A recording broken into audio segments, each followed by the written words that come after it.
Môžeme? Počkaj. Raz, dva, tri. OK. Dnes sa nachádzame v podzemných... Niekto tam ide vzadu. Počkaj, čo? Kde? Jak vzadu? Tam nikoho nevidím. Takže, dnes sa nachádzame v podzemných garážach na Vajanského. Ty kokos, jak to tu bude, dokedy to tu bude blikať. Vítajte v podzemných garážach na Vajanského. Bruh.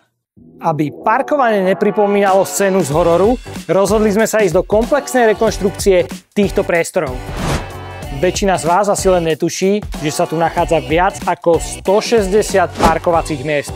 Čaká nás kompletná hydroizolácia a odvodnenie celého objektu, výmena energosústav, vzduchotechniky a vonkajších povrchov, ciest a chodníkov.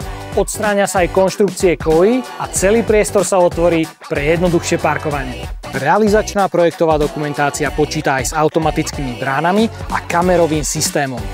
Právoplatné stavebné povolenie očakávame v letných mesiacoch a následnej rekonštrukcii už nebude stáť nič v ceste.